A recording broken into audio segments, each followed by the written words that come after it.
When a homeless girl asks for food, a struggling single father gives away his last meal, never imagining her mother is watching from across the street in a limousine. Sometimes, kindness creates ripples we never see coming, and sometimes, those ripples change everything. What happens next will restore your faith in humanity and show you that generosity, no matter how small, never goes unnoticed. Before we dive in, make sure to hit subscribe and leave a comment. Where in the world are you watching from? The rain came down in sheets across the parking lot of Murphy's Diner, turning the cracked asphalt into a mirror that reflected the neon sign's dying flicker. David Chen sat in his rusted Honda Civic, the engine ticking as it cooled, staring at the brown paper bag on his passenger seat. Inside, one cheeseburger, fries still warm, and a small cup of coffee that had already gone lukewarm in the October chill. His last $12. Through the rain-streaked windshield, he could see other cars pulling into the lot, families heading in for dinner, couples on dates, teenagers spending money like it grew on trees. He used to be one of them. Back when Maya was alive. Back when his architectural firm was more than just a fading memory and a stack of unpaid bills. David picked up his phone. 3 missed calls from Emma's school. His stomach clenched. The voicemail was brief. "Mr. Chen, Emma didn't show up for after-school care. We've been trying to reach you. Please, call immediately." He closed his eyes, pressing the phone against his forehead. Emma was supposed to be at her friend Lily's house, working on a science project. That's what she'd told him this morning, her backpack slung over her thin shoulders, her dark hair still messy from sleep. Another lie. The lies had started small, claiming she'd eaten lunch when she hadn't, saying she'd finished homework that never got done. But lately, they'd grown bigger. Yesterday, he'd found her at the public library instead of soccer practice, reading in a corner by herself. When he'd asked why, she'd shrugged and said the other kids made fun of her shoes. Her shoes were falling apart. So was everything else. David started the car, the engine protesting with a wet cough. The heater barely worked, but he cranked it anyway, trying to chase away the cold that seemed to live in his bones these days. As he pulled out of the parking lot, the paper bag slid across the seat, and the smell of French fries filled the small space. He'd eat after he found Emma. After he made sure she was safe. The windshield wipers scraped against the glass, leaving streaks that made the world look fractured. Everything looked fractured these days. He found her 3 blocks from their apartment building, huddled under the awning of a closed convenience store. She was sitting on her backpack, knees drawn up to her chest, watching the rain pool in the street. Even from a distance, David could see she was soaked through. Emma. She looked up as he approached, her face a careful blank. At 10 years old, she'd already learned to hide too much. "Hey, Dad." "Honey, what are you doing here? The school called, they said you never showed up for aftercare." Emma shrugged, the same gesture that had become her default response to everything lately. Didn't want to go. David knelt down beside her, not caring about the puddle soaking through his already worn jeans. "Em, we've talked about this. You can't just disappear. I was worried sick." "You were at work. I left work to look for you." Something flickered across her face. Guilt, maybe, or surprise. She wasn't used to being the priority anymore. Not since he'd started taking on every odd job he could find, working 16-hour days just to keep them afloat. "Come on," he said gently. "Let's get you home. You're freezing." Emma stood slowly, shouldering her backpack. As they walked to the car, David noticed she was limping slightly. Her left shoe had a hole near the toe, and her sock was soaked through. They drove home in silence, the radio playing soft jazz that Maya used to love. David kept stealing glances at Emma in the rearview mirror. She was staring out the window, her reflection ghost-like against the wet glass. Their apartment building was a 40-year-old brick structure that had seen better decades. The hallway smelled like disinfectant and other people's cooking, and the fluorescent lights flickered like old film reels. As they climbed the stairs to the 3rd floor, Emma's shoes squelched with each step. "Go take a hot shower. David said as he unlocked their door. "I'll make you some soup." Emma disappeared into the bathroom, and David heard the shower turn on. He opened the refrigerator and stared at its sparse contents. Half a carton of milk, some leftover rice, and a can of tomato soup that was probably older than he cared to admit. The paper bag from Murphy's Diner sat on the kitchen counter, still warm. Through the thin walls, he could hear Mrs. Rodriguez next door watching her telenovelas, the dramatic music punctuated by her occasional gasps. Normal sounds. Normal life happening all around them while his world continued its slow-motion collapse. David opened the bag and looked at the cheeseburger. His stomach cramped with hunger, but he left it untouched and heated the soup instead. 20 minutes later, Emma emerged from the bathroom in her pajamas, her hair wrapped in a towel. She looked smaller somehow, more fragile than usual. "Feeling better?" David asked, setting the bowl of soup on their small table. Emma nodded and sat down, but she only took a few spoonfuls before pushing the bowl away. "Not hungry?" "Not really." David studied his daughter's face. When had she gotten so thin? When had those circles appeared under her eyes? "Emma, we need to talk." She stiffened slightly, her hands folding in her lap. "About what?" "About what's been going on with you lately. The lying, skipping school activities, disappearing like today." "I'm fine." "No, honey, you're not fine. And neither am I, honestly. But we're in this together, okay? We're a team." Emma's eyes filled with tears, but she blinked them back quickly. "I know you're trying, Dad. I know things are hard." The words hit him like a physical blow. She was 10 years old. She shouldn't have to know how hard things were. "Emma, I heard you on the phone with the bank. About the mortgage. And I know why you've been working so much." Her voice was steady. Too steady for a child. "I know we might have to move." David felt something break inside his chest. He'd thought he was protecting her, keeping the worst of their troubles hidden. But children saw everything, absorbed everything, carried burdens they were never meant to carry. "Come here," he said softly. Emma stood and walked around the table. David pulled her into his lap, wrapping his arms around her small frame. She smelled like his cheap shampoo, and something indefinably young and sweet. "I'm sorry," he whispered into her hair. "I'm sorry you have to worry about grown-up things. That's not fair to you." Emma was quiet for a long moment, her head against his shoulder. "I miss Mom." "I know, baby. I miss her too. She used to make everything better." David closed his eyes, remembering Maya's laugh, the way she used to dance around the kitchen while cooking. How she'd sing Emma to sleep with old Chinese lullabies her own grandmother had taught her. "She would know what to do," Emma said quietly. "She would," David agreed. "But she's not here. So we have to figure it out together. And we will. Okay? Whatever happens, we'll figure it out." Emma nodded against his shoulder. And they sat like that, as the rain continued outside, and the smell of the uneaten cheeseburger filled their small kitchen. The next morning dawned gray and cold, the kind of October day that felt like winter's preview. David dressed in his one remaining good shirt and his least worn pair of khakis, preparing for another day of job hunting, between his current shifts at the hardware store and the evening cleaning gig at the office building downtown. Emma was already dressed and eating cereal at the kitchen table, her backpack packed and ready. She'd been unusually quiet since their conversation the night before, but she seemed more present somehow, less like she was planning her next escape. "I'll pick you up right after school today," David said, checking his watch. "No detours, no stops at the library. Straight to aftercare, okay?" "Okay," Emma said, then hesitated. "Dad?"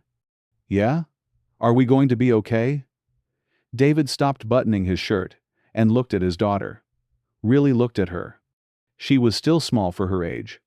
Still had that serious expression that made her seem older than 10. But there was something in her eyes. Now, not hope exactly, but a kind of determined trust. "Yes," he said, and for the first time in months, he almost believed it. "We're going to be okay." They walked to school together, their breath visible in the cold air. Emma's shoes were still damp from yesterday, but she didn't complain. As they approached the elementary school, with its cheerful yellow brick and playground full of laughing children, David felt the familiar tightness in his chest, the weight of all the things he couldn't provide for her. "Have a good day, Em." "You too, Dad." He watched her disappear through the school's front doors, her backpack bouncing against her spine, before turning to face another day of searching for work that paid enough to matter. The morning passed in a blur of phone calls, online applications, and a brief interview at a construction company that ended with "we'll call you," and a handshake that felt like goodbye. By noon, David found himself downtown, walking past the gleaming office buildings where people in expensive suits moved with purpose and confidence. He had 2 hours before his shift at Murphy's Hardware started, 2 hours to grab lunch and maybe make a few more calls. The cheeseburger from last night was still in his car, wrapped in yesterday's grease-stained paper. He'd meant to eat it for breakfast, but Emma had been there, and somehow sharing a meal felt more important than his own hunger. David parked outside a small park near the business district and unwrapped the burger. It was cold now, the cheese congealed, and the lettuce wilted, but it was still food. He was about to take his first bite when movement caught his eye. A little girl was walking through the park alone, her clothes expensive but rumpled, her long blonde hair tangled and unkempt. She moved with the careful uncertainty of a child who was lost, her head turning this way and that as if looking for someone. David lowered the burger and watched her for a moment. She couldn't be more than 8 or 9, definitely too young to be wandering around downtown by herself. As she drew closer to his car, he could see tear tracks on her cheeks and dirt on her designer jacket. The girl noticed him watching and froze, her hand moving instinctively to her pocket. For a moment, they simply looked at each other through the windshield. A grown man holding a cheap burger, and a lost child who looked like she'd stepped out of a catalog. Then she did something that surprised him. She walked directly to his car and tapped on the passenger window. David hesitated for a moment, then rolled it down. "Excuse me," the girl said in a small, clear voice. "I'm sorry to bother you." "It's okay," David said gently. "Are you lost?" The girl nodded, fresh tears spilling down her cheeks. "I can't find my mom. We had a fight. And I ran away. And now I don't know where I am." David's heart clenched. He thought of Emma, imagined her lost and alone somewhere, and made a decision. "What's your name, honey?" "Sophie." "Okay, Sophie. I'm David. Do you remember your mom's phone number?" Sophie shook her head. "It's in my phone, but the battery died." David looked at this child, at her expensive clothes, and her lost expression, and the way she was trying so hard to be brave, and felt something shift inside him.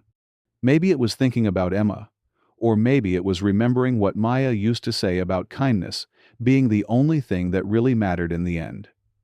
"Are you hungry?" he asked. Sophie's eyes went to the burger in his hands, and her stomach chose that moment to growl audibly. She nodded, embarrassed. "Here," David said, handing her the cheeseburger through the window. "It's not fancy, but it's food." Sophie stared at the burger like he'd offered her something precious. "Are you sure?" "It's yours." "I'm sure. Go ahead." She took the burger with both hands, her fingers careful on the wrapper. "Thank you," she whispered, and took a small, grateful bite. David felt a warmth spread through his chest that had nothing to do with the car's struggling heater. This was what Maya had always understood, that sometimes the most important thing you could do was feed someone who was hungry, even if you were hungry too. Especially then. "Let's find your mom," he said, pulling out his phone. "We'll figure this out, together." What David didn't see, as he helped Sophie into his car and began driving slowly through the downtown area looking for any sign of her family, was the black limousine that had been circling the block for the past 20 minutes. What he couldn't have known was that inside that limousine, a woman in a perfectly tailored suit was watching through tinted windows, her hand pressed against the glass, tears streaming down her face as she watched a stranger feed her daughter with a kindness that money couldn't buy. Catherine Morrison had been searching for Sophie for 3 hours. The fight that morning had been about the usual things: school, responsibilities, the way money insulated them from the real world. Sophie had screamed that she wanted a normal life, a normal mom, normal problems. She'd run from their penthouse apartment, past the doorman, past the security guards, into a world that Catherine had spent millions protecting her from. Now Catherine watched as her daughter ate a stranger's lunch, and for the first time in years, she understood exactly what Sophie meant. David drove slowly through the downtown streets. Sophie buckled into his passenger seat, finishing the last of the cheeseburger. She ate carefully, savoring each bite, and David found himself thinking about Emma again, how his daughter had that same deliberate way of eating when she was really hungry, but trying not to show it. "Feel better?" he asked, as Sophie wiped her hands on the napkin he'd given her. "Much better. Thank you." Sophie's voice was small but clearer now, the edge of panic fading. "That was really good. It's just Murphy's Diner. Nothing special." "It was special to me." The simple honesty in her words made David's chest tight. He pulled up to a red light and studied her face in the reflection of the passenger window. Even with dirt smudged on her cheek and her hair tangled from running, there was something polished about her, the way she spoke, the quality of her clothes, the expensive cut of her jacket. "Sophie, what does your mom do for work?" Sophie was quiet for a moment, staring out at the passing storefronts. "She runs companies. Lots of them. She's always in meetings or on planes or talking to important people." "That sounds like a big job." "It island. Too big, sometimes." The light turned green, and David continued driving, trying to think of where a lost child might have come from in this part of the city. The downtown area was mostly businesses and hotels, not exactly where you'd expect to find families with young children. "Do you remember what street you were on when you got lost?" Sophie shook her head. "Everything looks the same down here. All the buildings are so tall." David was about to suggest they call the police when Sophie suddenly sat up straight, pointing out the window. "There. That's my building." David followed her gaze to a gleaming 40-story tower of glass and steel, the kind of building he used to design before everything fell apart. The Morrison Tower, according to the elegant script across its face. Even from street level, it radiated wealth and power. "You live there?" "At the top," Sophie said quietly, as if she were confessing something shameful. David pulled into the circular drive, past a marble fountain and perfectly manicured landscaping. A uniformed doorman immediately approached the car, his face a mixture of relief and professional concern. "Miss Sophie," the doorman said as Sophie stepped out of the car, "your mother has been looking for you." "I know, Gerald." "Is she angry?" "She's worried, miss. Very worried." David got out of the car, feeling suddenly conscious of his worn clothes and scuffed shoes. The doorman looked him over with barely concealed suspicion. "This man helped me," Sophie said quickly. "I was lost and hungry, and he gave me food and helped me get home." Gerald's expression softened slightly. "I see. Well, your mother is upstairs. She'll want to thank you properly, sir." "That's not necessary," David said. "I'm just glad Sophie is safe." But Sophie had already grabbed his hand with surprising strength for such a small girl. "Please come up. I want my mom to meet you. I want her to know what you did." David hesitated. He had to be at work in an hour, and everything about this situation felt surreal. A construction worker in a luxury building, about to meet a woman who owned half the skyline. "Please?" Sophie said again, and something in her voice reminded him so much of Emma that he found himself nodding. The elevator ride to the top floor was silent, except for the subtle whisper of expensive machinery. Sophie stood between David and Gerald, her small hand still clasped in his, and David tried not to think about how this must look: a strange man bringing home a billionaire's daughter. The elevator doors opened directly into a penthouse apartment that took David's breath away. Floor-to-ceiling windows offered a panoramic view of the city, and the space itself was magazine perfect, all clean lines, and expensive art and furniture that probably cost more than his annual salary. But it was the woman standing by the windows who made David forget about everything else. Catherine Morrison was beautiful in the way that money could perfect her dark hair styled precisely, her makeup flawless despite the obvious signs of stress around her eyes. She wore a suit that probably cost more than David's car, but when she saw Sophie, all that polish cracked. Sophie.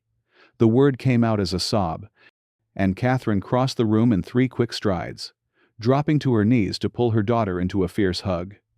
"Oh, baby, I was so scared. I thought—" She couldn't finish the sentence. "I'm sorry, Mom. I'm sorry I ran away." Catherine held her daughter at arm's length, checking for injuries, smoothing her tangled hair. It was only when she seemed satisfied that Sophie was unharmed that she looked up and really saw David for the first time. "You brought her home. I found her in the park downtown. She was lost and hungry." Catherine stood slowly, her hands remaining on Sophie's shoulders. "Hungry? He gave me his lunch, Mom. He was going to eat it, but he gave it to me instead." Something changed in Catherine's expression. Surprise, maybe, or confusion. As if the idea of someone giving away their only food was foreign to her. "I don't know how to thank you," she said finally. "You don't need to thank me. Anyone would have done the same thing." Catherine looked at him for a long moment, and David had the strange feeling she was seeing something she hadn't expected. "No," she said quietly. "They wouldn't have." An awkward silence fell over the room. David checked his watch and realized he had 30 minutes to get across town for his shift at the hardware store. "I should go," he said. "I'm glad Sophie's safe." "Wait." Catherine's voice was sharp, almost panicked. "Please. Can I offer you something? Coffee? Food? I feel like I should—" "Mom," Sophie interrupted, tugging on Catherine's sleeve. "Can I show him the view? Just for a minute?" Catherine nodded, and Sophie led David to the wall of windows. The city spread out below them like a glittering map, and David could see his own neighborhood in the distance, a cluster of older buildings and smaller dreams. "It's beautiful," he said, and meant it. "Sometimes I sit here and watch people," Sophie said. "All the cars and people moving around down there. I wonder what their lives are like. What do you think they're like?" Sophie considered this seriously. "Hard sometimes, but maybe happier. More real." David glanced back at Catherine, who was watching them with an expression he couldn't quite read. "Real is complicated," he said gently, "but it's not always happier. Are you happy?" Sophie asked, with the directness only children could manage. David thought about Emma, about their tiny apartment and their uncertain future, about the way they'd held each other the night before while the rain fell outside. "Sometimes," he said honestly, "the important times." Behind them, Catherine cleared her throat. "Mr. Chen. David Chen. Mr. Chen, would you mind if I asked you something?" David turned, nodding.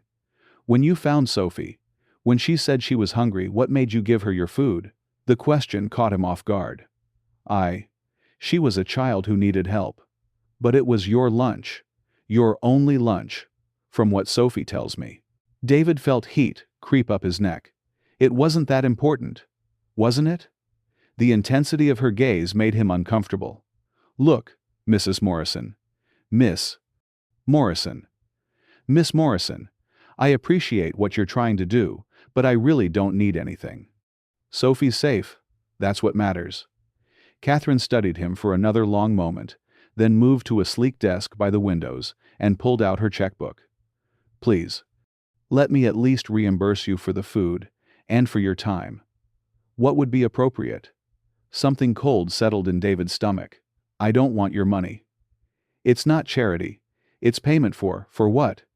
Being human?" The sharpness in his own voice surprised him. Catherine's hand froze over the checkbook, and Sophie looked between them with wide eyes. "I'm sorry," David said, forcing his voice to level. "I didn't mean to snap, but I didn't help Sophie for money. I helped her because that's what you do when someone needs help." Catherine set down her pen, her cheeks flushed. Of course. I didn't mean to insult you. You didn't. It's just. David ran a hand through his hair, suddenly exhausted. Money doesn't fix everything, you know. The words hung in the air between them, loaded with more meaning than David had intended. Catherine's face went very still. No, she said quietly. It doesn't. Sophie moved closer to David, slipping her small hand into his again. Are you okay? David looked down at this little girl who had somehow become the bridge between his world and her mother's, and felt something ease in his chest. I'm okay, sweetheart. But I really do need to go now. I have to get to work. What kind of work do you do? Catherine asked. Construction. Hardware sales. Whatever needs doing. Catherine nodded slowly.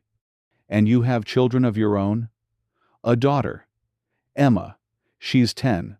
About Sophie's age. Is she? Catherine seemed to be choosing her words carefully. Is she waiting for you somewhere? David checked his watch again. 20 minutes now. She's at school. I pick her up at 3:30. Of course. Catherine looked like she wanted to say something else, but instead, she walked them to the elevator. As the doors were closing, Sophie pressed her face to the gap. Mr. Chen? Yeah? Thank you for taking care of me. Any time, kiddo. The doors closed, and David found himself descending through 40 floors of wealth and privilege. Back to his old Honda, and his minimum wage job, and his daughter who needed new shoes. But as he drove through the city streets, he couldn't shake the image of Catherine Morrison's face when he'd said that money doesn't fix everything. There had been something there, recognition, maybe, or pain. What David didn't know was that Catherine was still standing by the elevator, tears running down her cheeks, thinking about a man who had given away his last meal to a stranger's child. What he couldn't have imagined was that she had watched the entire encounter from her limousine, had seen him hand over his food without hesitation, had witnessed a kindness so pure it had shaken something loose inside her chest that had been frozen for years. And what he definitely couldn't have predicted was that Catherine Morrison was about to make a decision that would change both their lives forever. That evening, David arrived at Emma's school 10 minutes early, the first time in months he hadn't been running behind. His shift at Murphy's Hardware had gone well. His manager had even mentioned the possibility of more hours if business picked up. Emma emerged from the aftercare room with her backpack slung over her shoulder and that same, serious expression she'd been wearing lately. But when she saw him waiting, her face brightened into something that looked almost like relief. Hey, Dad. Hey, kiddo. How was school? Okay. Mrs. Patterson said my essay about family traditions was really good. Yeah? What did you write about? Emma was quiet as they walked to the car. About how you and me make pancakes on Sunday mornings. Even when we don't have much food in the house, we always have pancake mix. David felt that familiar tightness in his chest. That's a good tradition. I wrote about how you always make them into funny shapes to make me laugh. And how Mom used to sit with us and drink coffee and tell us stories about when she was little in Taiwan. They reached the car, and David took a moment to really look at his daughter. She was still too thin, still wearing shoes that were falling apart, but there was something different about her today. Something steadier. Emma, are you okay? I mean, really okay? Emma considered this with her characteristic seriousness. I think so. I was scared yesterday, about us maybe having to move and you working so much. But then I remembered something Mom used to say. What's that? That love is the only thing that makes you rich, no matter how much money you have. David's eyes burned. Maya had said that, many times, usually when he was stressed about bills or work or all the things they couldn't afford. She was right, he said softly. I know. And Dad? Yeah? I love you. Even if we have to move, even if things are hard. We're still rich, right? David pulled Emma into a hug right there in the school parking lot, not caring who saw them, not caring about anything except the weight of his daughter in his arms and the truth of her words. Yeah, Baby, we're still rich." They drove home through the early evening traffic, Emma chattering about her day and her friends, and the science project she was working on. It felt normal in a way that nothing had felt normal in months. As they climbed the stairs to their apartment, David noticed someone waiting in the hallway outside their door. A woman in an expensive coat, her dark hair perfectly styled, looking slightly out of place in the fluorescent lighting. Catherine Morrison. Emma stopped talking and moved closer to David's side, her instincts telling her this was something unexpected, something that might change things. "Miss Morrison," David said carefully. "What are you doing here?" Catherine looked nervous, which seemed impossible given her obvious wealth and position. "I hope you don't mind. I asked around, found out where you lived. I wanted to talk to you." "About what?" Catherine glanced at Emma, then back at David. "About an opportunity, a job opportunity." David felt Emma tense beside him. "What kind of job? Can we talk inside? Please? I know this is strange, but I think you'll want to hear what I have to offer." David hesitated. Every instinct told him this was a bad idea, that people like Catherine Morrison didn't show up at places like his apartment building with job offers, unless there was something wrong with the picture. But Emma was looking up at him with curious eyes. And his rent was due in 12 days, and sometimes you had to take chances, even when they scared you. "Okay," he said, unlocking the door. "Come in." Catherine Morrison stepped into the Chen family's small apartment and felt the bottom drop out of her carefully constructed world. It wasn't the size that shocked her, she'd expected that. It wasn't even the obvious signs of financial struggle. The second-hand furniture, the stack of bills on the kitchen counter, the way Emma immediately moved to close the door to what was probably her bedroom, hiding whatever private shame lay beyond. It was the warmth. Every surface told a story of love, carefully maintained despite everything. Hand-drawn pictures, Emma's artwork covered the refrigerator. A small bookshelf held well-worn paperbacks and library books. The couch, though clearly second-hand, was covered with a soft throw blanket that someone had taken care to fold neatly. On the coffee table sat a small vase with grocery store flowers that were just beginning to wilt but had been tended with obvious affection. "Would you like some coffee?" David asked, his voice carefully polite. "Or tea?" "Coffee would be nice, thank you." Catherine watched as David moved through the small kitchen with practiced efficiency, measuring coffee grounds from a container that was nearly empty, running water into a pot that had seen better years.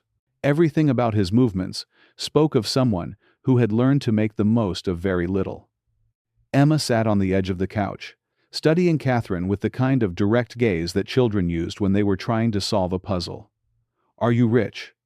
Emma asked suddenly. "Emma," David warned gently from the kitchen. "It's okay," Catherine said, sitting down across from Emma. "Yes, I am." "How rich?" Catherine found herself smiling at the child's bluntness. "Very rich." Emma nodded thoughtfully. "My dad helped your daughter today." "He did. He was very kind to Sophie." "He's always kind," Emma said matter-of-factly.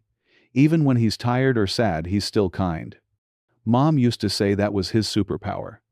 Catherine felt something twist in her chest. "Your mom sounds like she was very smart." "She was. She died 2 years ago. Cancer." The simple, devastating honesty of it hit Catherine like a physical blow. She looked at David, who had gone very still by the coffee maker, his shoulders tight with the kind of grief that never really went away. "I'm sorry," Catherine said softly. Emma shrugged, but there was nothing casual about it. "Dad says she's still with us, in all the good things we do. Like when he helped Sophie today, Mom would have done the same thing." David brought over 2 cups of coffee, setting one in front of Catherine. The cups didn't match, and his was slightly chipped, but the coffee smelled good and strong. "So," he said, settling into the chair across from her. "What's this job opportunity?" Catherine wrapped her hands around the warm cup, trying to organize thoughts that felt suddenly scattered. She'd had a plan when she'd come here, a carefully rehearsed offer that made logical sense.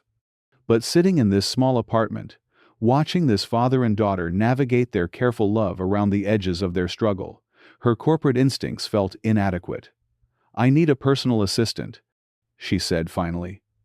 "Someone to help coordinate my schedule, handle some of my correspondence, manage day-to-day logistics. The hours would be flexible, and the pay would be." She named a figure that made David's coffee cup pause halfway to his lips. "That's a lot of money," he said carefully. "It's appropriate for the wage. Position. What's the catch?" Catherine had expected this question, but the directness of it still caught her off guard. "There's no catch, Miss Morrison. People like you don't show up at places like this, offering people like me jobs that pay more than I make in 6 months. There's always a catch." Emma was looking between them, her young face serious as she followed the conversation. "You're right," Catherine said finally. "There is something else." David leaned back in his chair, waiting. "I want you to teach me." "Teach you what?" Catherine looked around the apartment again, at the evidence of a life lived with intention, despite limited resources. "How to do what you did today. How to give away the thing you need most, because someone else needs it more." The silence stretched between them, filled with the distant sounds of other families living their lives behind thin walls. "You want me to teach you how to be generous?" David's voice was carefully neutral. "I want you to teach me how to be human."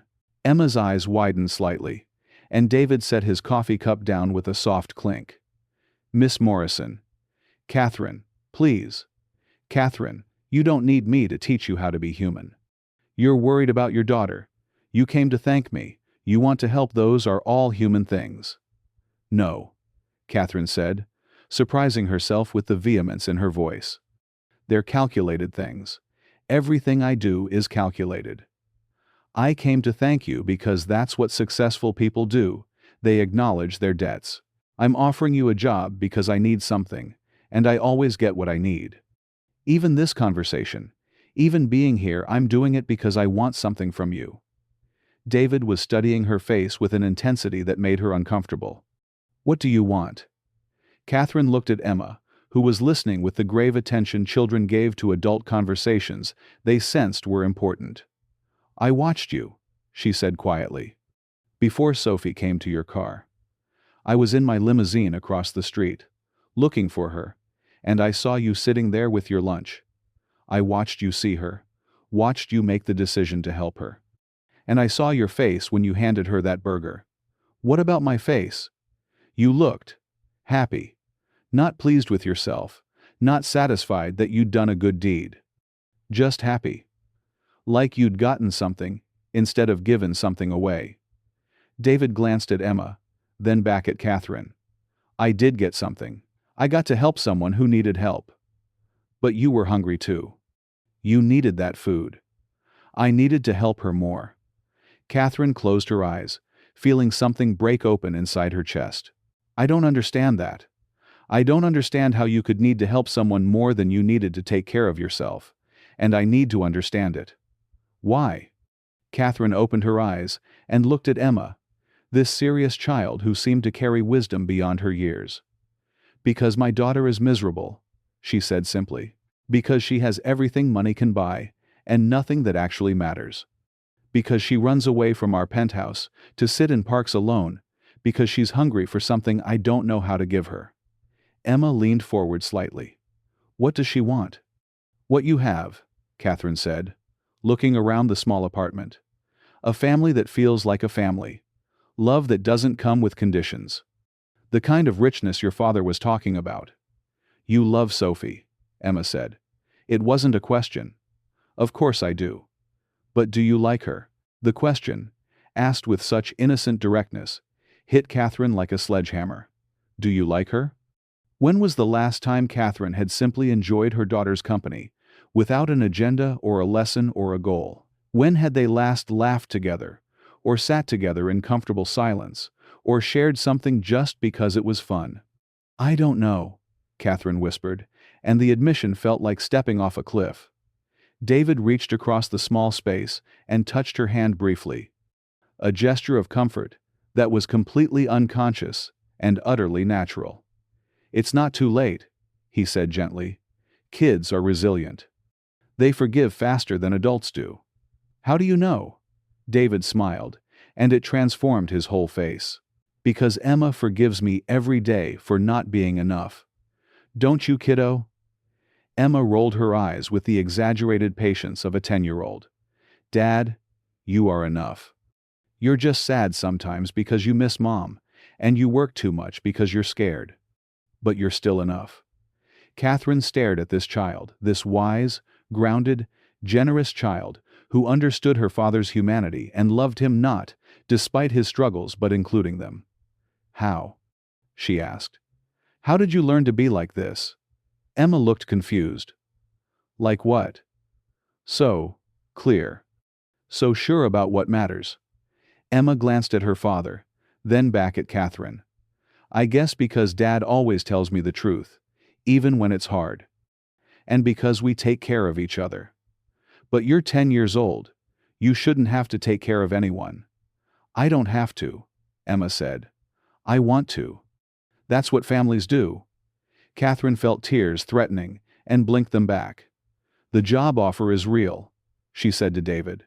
"It's not charity, and it's not guilt. I really do need an assistant, and I think you'd be good at it. But you're right that there's more to it. Tell me, I want to learn how to be the kind of mother who raises a daughter like Emma. I want Sophie to look at me the way Emma looks at you. And I think you might be able to teach me that." David was quiet for a long moment, turning his coffee cup in his hands. "The money you're offering, that's not about the job, is it?" "Some of it, Island. But some of it is about giving you the freedom to show me what you do every day. How you choose kindness when it costs you something. How you put Emma first even when it's hard. How you make this," she gestured around the apartment, "feel like enough." Emma had been following the conversation like a tennis match, her head turning between the adults. Now she spoke up. "Dad, I think you should do it." David looked at his daughter. "Yeah? Why?" "Because Sophie needs what we have, and maybe her mom needs it too." Catherine's breath caught. "What do you have?" Emma smiled, and it was her father's smile, warm and generous, and completely unself-conscious. "Each other," she said simply. "We have each other." An hour later, after Catherine had left with promises to call in the morning to discuss details, David sat on the couch with Emma curled up beside him, her homework spread across the coffee table. "That was weird," Emma said, not looking up from her math problems. "Which part?" "All of it. But good weird. Maybe." David smoothed his daughter's hair, thinking about Catherine's face, when Emma had talked about taking care of each other. There had been such longing there, such naked hunger for something she didn't know how to name. "Do you really think I should take the job?" Emma set down her pencil and looked up at him. "Do you want to?" "I don't know. It's a lot of money. Life-changing money. But what?" David tried to put his concerns into words. "She's not hiring me to be an assistant, Em. She's hiring me to fix something that's broken in her life. And I don't know if I can do that." Emma considered this seriously. "Maybe you can't fix it, but maybe you can help her figure out how to fix it herself." David stared at his daughter, amazed once again by her wisdom. "When did you get so smart?" "I learned from you and Mom." "Your mom, maybe. I'm just making it up as I go along." Emma leaned against his shoulder. "That's what makes you good at it, Dad. You don't pretend to have all the answers. You just try to do the right thing, even when it's hard." They sat in comfortable silence for a while, Emma returning to her homework while David processed the strange turn his day had taken. This morning, he'd been worried about making rent. Now he was considering a job that would solve their financial problems, but might create entirely new complications. "Dad? Do you think Sophie's mom is lonely?" The question caught him off guard. "What makes you ask that? She came here by herself. And she seemed really sad when she talked about Sophie running away. Like she didn't understand why Sophie would want to leave." David thought about Catherine in their small apartment, the way she'd looked around, as if she were trying to memorize something she'd never seen before. "I think she might be," he said quietly. "Then we should help her. Even if it's weird. Even if she's rich and different from us. Even if helping her changes our life." Emma was quiet for a moment, considering. "Mom used to say that the best changes come from the scariest choices." David felt Maya's presence in the room then, as clearly as if she were sitting beside them on the couch. Maya, who had never met a stranger she wouldn't help, who had believed that love multiplied when you shared it instead of dividing. "Okay," he said softly. "We'll help her." Emma smiled and went back to her homework, and David sat in their small, warm apartment, thinking about a lonely billionaire and her lost daughter, and the strange ways that kindness could ripple out into the world and come back transformed. Outside, the city hummed with its usual evening rhythm, millions of people living their separate lives, making their separate choices, most of them unaware of how connected they really were. But sometimes, David thought, sometimes the connections became visible. Sometimes, a hungry child brought together two families who needed each other in ways they couldn't have imagined. Sometimes kindness was just the beginning. 3 weeks into his new job, David Chen found himself in a conference room 40 floors above the city, watching Catherine Morrison dismantle a team of executives with surgical precision. "The quarterly projections are unacceptable," she was saying, her voice calm but carrying an edge that made grown men shift uncomfortably in their $1,000 suits. "We're not here to make excuses. We're here to make money."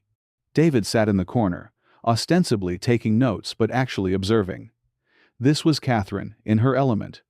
Brilliant, ruthless, completely in control. It was hard to reconcile this woman with the one who had sat in his small apartment 3 weeks ago, asking him to teach her how to be human. The meeting dragged on for another hour, each agenda item dissected with the kind of analytical coldness that built empires. But David was beginning to understand, also built walls. When the executives finally filed out, Catherine slumped in her chair, the mask of corporate perfection slipping just slightly. "Rough meeting?" David asked. "They're all rough meetings." Catherine rubbed her temples. "Did I seem like a complete monster to you?" The question surprised him with its vulnerability. "You seemed like someone protecting what's important to her. Making money is important. Providing for Sophie is important. Everything else is just how you do it." Catherine looked at him sharply. "Is that what I'm doing? Providing for Sophie?"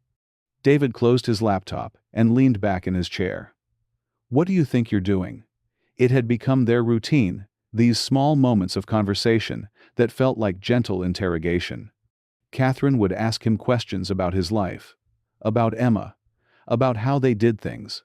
In return, David would ask her questions that made her think about her choices in ways she hadn't before. "I'm building her future," Catherine said, "making sure she never has to worry about money, never has to struggle the way." She stopped abruptly. "The way I do?" "I didn't mean it like that." "Yes, you did. And that's okay." David stood and walked to the wall of windows, looking out at the city below. "But can I ask you something?" Catherine nodded. "When you were Sophie's age, what did you want most in the world?" Catherine was quiet for so long that David began to think she wouldn't answer. "My mother's attention," she said finally. "She was always working, always busy with something more important than me. I used to think that if I was good enough, smart enough, successful enough, she'd finally notice me. Did she? She died when I was 15. So no, not really." David turned back to Catherine, seeing her clearly for perhaps the first time. The perfect makeup, the expensive clothes, the carefully controlled environment. It was all armor against a 10-year-old girl who had never felt like she was enough. "And now you're always working, always busy with something more important than Sophie." The words hung in the air between them. Not accusatory but undeniably true. "I'm not," Catherine started, then stopped. "That's different." "Is it?" Catherine's phone buzzed on the conference table. She glanced at it and frowned. "Sophie's school," She's in the nurse's office again. Again. Third time this month. Headaches, stomach aches, nothing the nurse can find wrong with her. Catherine was already gathering her things. I should go. What time is it? Catherine checked her watch. 2:30. When do you usually pick up Sophie? I don't. Marcus picks her up. My driver. David looked at her for a long moment. Come on. What? Come with me. We're going to pick up our daughters together. But I have a 3 o'clock conference call with Tokyo. Reschedule it. David, you don't understand. This deal is worth $40 million. And Sophie is worth more than that. Catherine stared at him, and David could see the exact moment when his words hit home. Her carefully constructed priorities, the same ones that had built her empire and cost her her relationship with her daughter, suddenly looked different when viewed through the lens of what actually mattered. Reschedule the call, David said gently. Sophie needs her mom. An hour later, David and Catherine sat in the parking lot of Riverside Elementary, waiting for the school day to end. Catherine looked completely out of place in her designer suit, among the minivans and soccer mom SUVs, but she'd stopped checking her phone 10 minutes ago. I can't remember the last time I picked her up from school, she said quietly. When did you stop? When she was 6, maybe 7.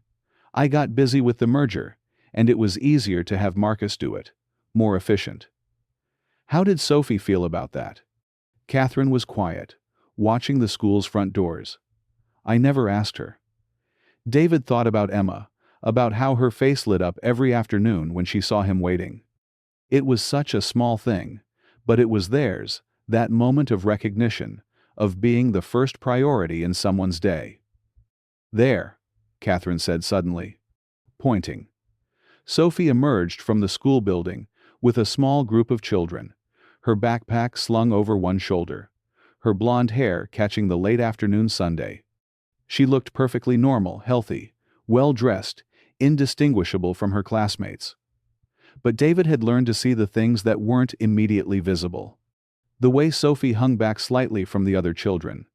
The careful way she scanned the pickup area, not really expecting to see anyone she recognized. The moment of surprise, quickly hidden, when she spotted Catherine's sleek black car among the family vehicles. Sophie approached the car slowly, her expression uncertain. Hi, Mom. Hi, sweetheart. How was school? Okay.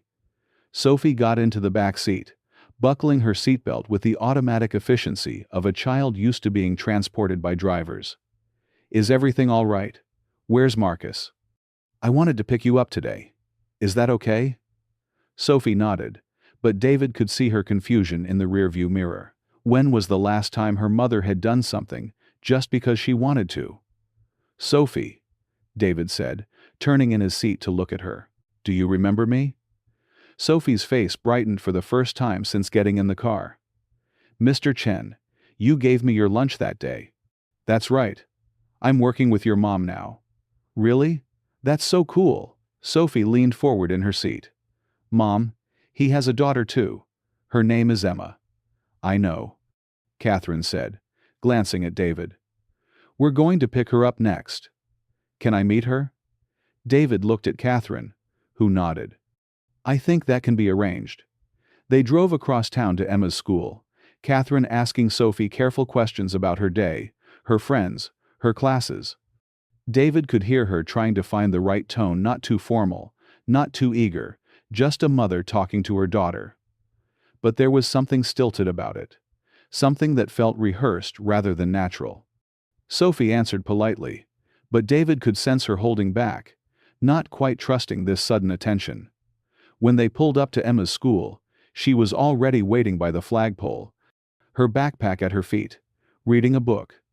She looked up when she saw David's car and waved, but her expression grew curious when she noticed the unfamiliar vehicle behind them. Change of plans, David said, as Emma approached. We're riding with some friends today. Emma took in Catherine and Sophie, with the quick assessment children used when encountering new variables in their routine. You're Sophie, she said, climbing into the back seat. Your dad told me about you. He's not my dad, Sophie said quickly. He just helped me once. Oh. Emma glanced at David, then at Catherine. Are you Sophie's mom? Yes, I am. Emma nodded politely. Nice to meet you. I'm Emma. It's nice to meet you too, Emma. Your father talks about you constantly. David felt his cheeks warm. It was true in their 3 weeks of working together. He'd found himself telling Catherine stories about Emma, sharing the small moments that made up their daily life. What does he say?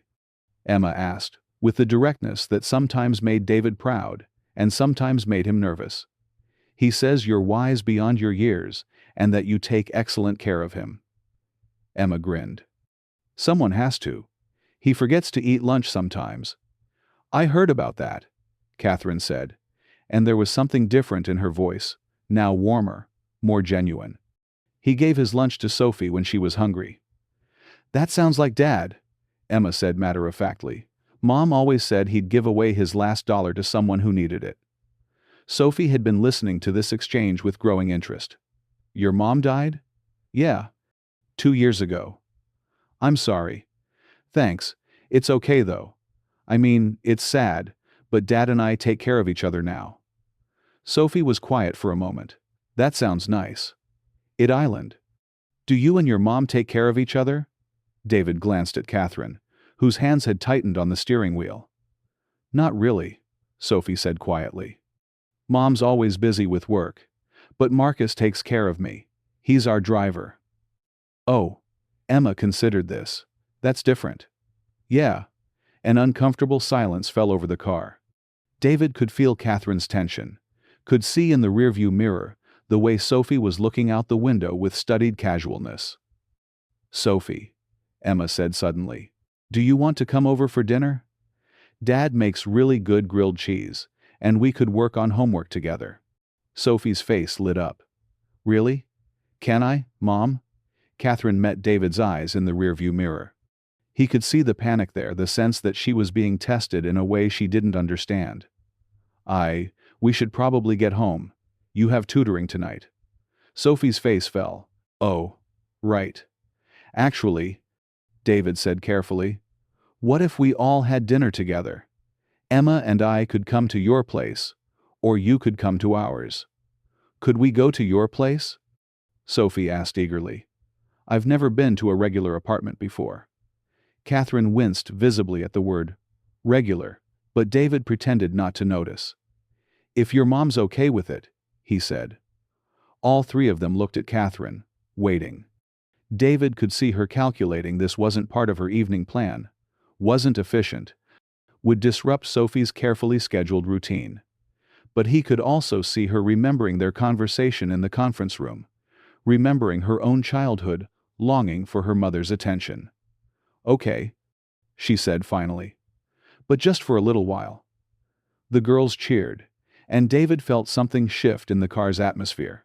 For the first time since he'd started working for Catherine, she had chosen her daughter over her schedule. It was a small choice, but sometimes, small choices were the ones that changed everything. 2 hours later, Catherine Morrison sat cross-legged on David Chen's living room floor, helping Emma with her math homework, while David and Sophie made grilled cheese sandwiches in the kitchen. It was the most surreal evening of Catherine's life. She couldn't remember the last time she'd sat on a floor, couldn't remember the last time she'd helped a child with homework that wasn't being graded by a private tutor. But here she was, watching Emma work through long division problems with patient determination, and finding herself genuinely invested in whether the child understood the concept. You're really good at this, Emma said, looking up from her worksheet. At math? At explaining things. My teacher doesn't explain it as clearly as you do. Catherine felt an unexpected warmth in her chest. Thank you. I always liked math when I was your age. Were you good at school? Very good. Maybe too good. Emma tilted her head. How can you be too good at school? Catherine considered the question seriously. When you care more about getting perfect grades than about learning things. When you study to impress people instead of studying because you're curious. Oh, Emma nodded solemnly. That does sound not fun. It wasn't really. From the kitchen came the sound of Sophie's laughter, genuine, unguarded delight at something David had said. Catherine looked up to see her daughter standing on a chair beside the stove, carefully flipping a sandwich under David's watchful eye. "She looks happy," Emma observed, following Catherine's gaze. "She does. She doesn't laugh like that very much, does she?" Catherine looked at this perceptive child, wondering how Emma could read people so clearly at 10 years old. "No," she said honestly. "She doesn't. Dad says some people forget how to be happy because they're too busy trying to be important." The words hit Catherine like a physical blow. "Your father said that." "Not about you," Emma said quickly. "About his old boss, at the architecture firm." "But maybe it's the same thing?" Catherine watched Sophie help David plate the sandwiches, saw the care they took with each other, the easy way they worked together. When was the last time she and Sophie had cooked anything together? When was the last time they'd done anything together that wasn't scheduled, supervised, or structured around Sophie's improvement, in some measurable way? "Emma," she said quietly. "Can I ask you something?" "Sure. What makes you happy?" Emma considered the question with her characteristic seriousness. "Lots of things. When Dad picks me up from school, and he looks really glad to see me. Sunday morning pancakes. When we read together at bedtime. When he tells me stories about Mom." She paused. "What makes you happy?" Catherine opened her mouth to answer and realized she didn't know. When was the last time she'd felt genuine happiness, not satisfaction at a deal well made or pride in an achievement, but simple, uncomplicated joy? "I'm not sure," she said finally. Emma nodded, as if this made perfect sense. "Maybe you could try some of the things that make Sophie happy, and see if they work for you too." That's very wise advice. Dad says wisdom isn't about being smart.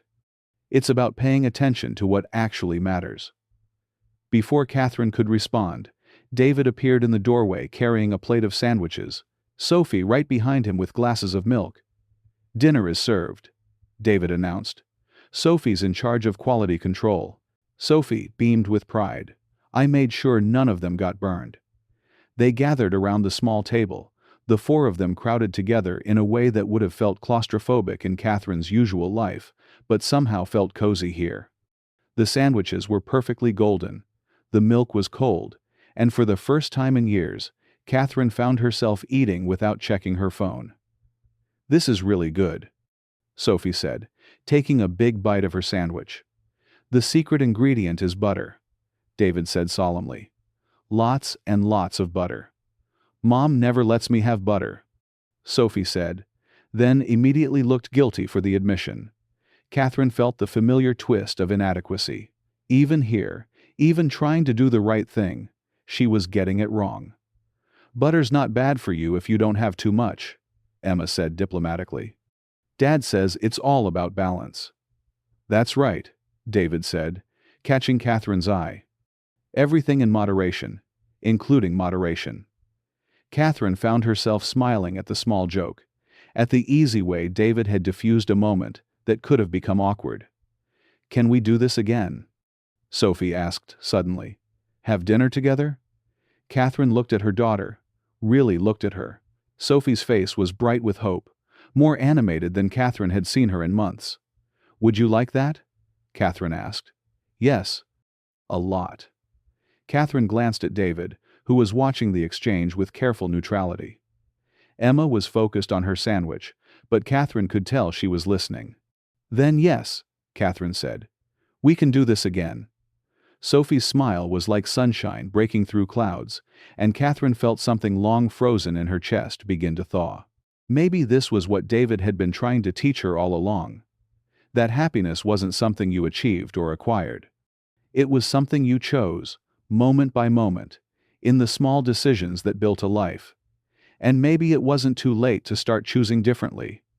The call came at 2:17 in the morning. David woke to his phone, buzzing insistently on the nightstand, dragging him up from deep sleep. The number on the screen was Catherine's personal line, the one she'd given him for emergencies only. "Catherine? What's wrong?" Her voice was tight with barely controlled panic. Sophie's gone. David sat up, instantly alert. What do you mean gone? She's not in her room. Her bed hasn't been slept in. I found her window open. She climbed out onto the fire escape. Have you called the police? Not yet, I thought. I hoped maybe she came to you. She talks about Emma constantly. About your apartment.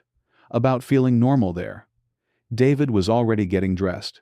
The phone pressed between his ear and shoulder. She's not here, but I'll help you look. Where do you want to start? I don't know. Catherine's voice cracked. I don't know where she goes, where she feels safe. I don't know my own daughter. Yes, you do, David said firmly, pulling on his shoes. Think. What's been different about her lately? What's she been talking about? A pause.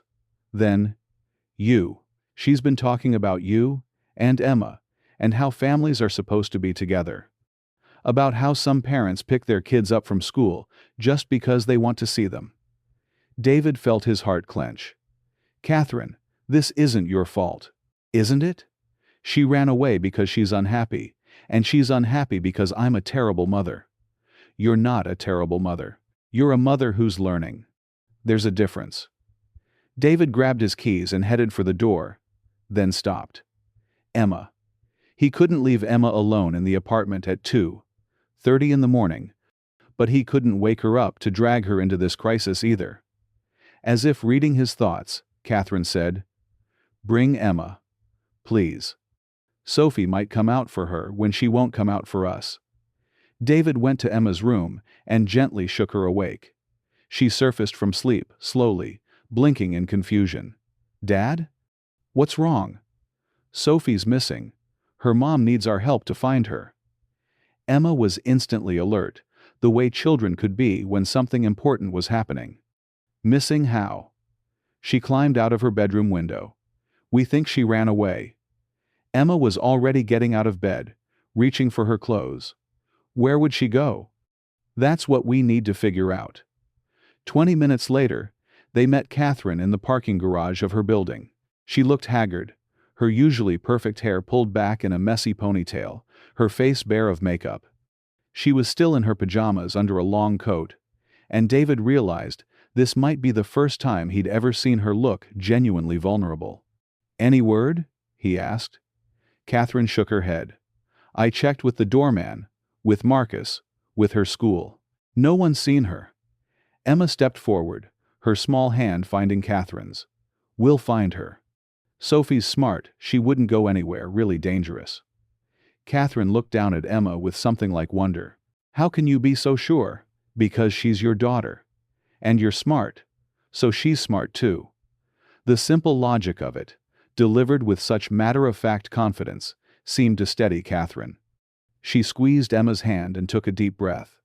Okay, where do we start? They drove through the empty streets in Catherine's car. David in the passenger seat, directing while Catherine drove, and Emma sat in the back, her face pressed to the window, scanning every doorway and alley.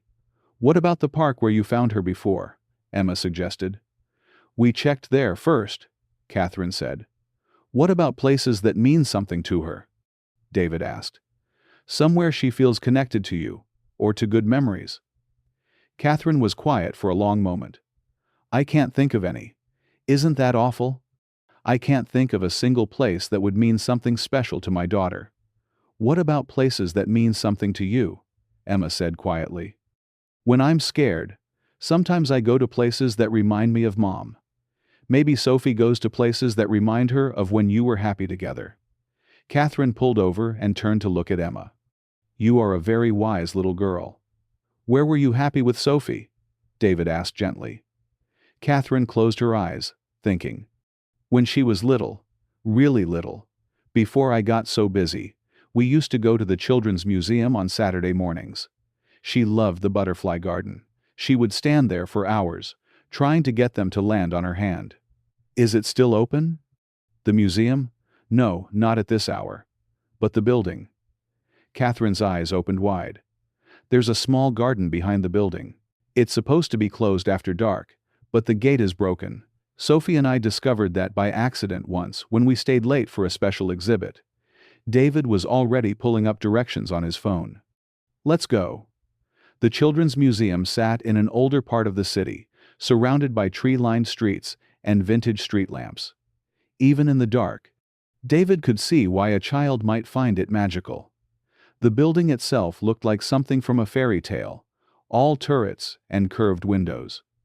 They parked on the street and walked around to the back of the building, where a small iron gate stood slightly ajar, just as Catherine had remembered. Beyond it lay a pocket garden filled with plants specifically chosen to attract butterflies, and there, sitting on a small bench in the center of the garden, was Sophie. She looked impossibly small in the darkness, her arms wrapped around her knees, her blonde hair catching the light from a distant street lamp. When she heard their footsteps on the gravel path, she looked up but didn't run. "I thought you might come here," Catherine said softly, approaching slowly, as if Sophie might startle and disappear. "I couldn't sleep," Sophie said. "I kept thinking about what Emma said at dinner, about families taking care of each other." Catherine sat down beside her daughter on the bench, and David hung back with Emma, giving them space. "You were thinking about that?" Sophie nodded. "I wanted to feel like we take care of each other. But we don't, do we?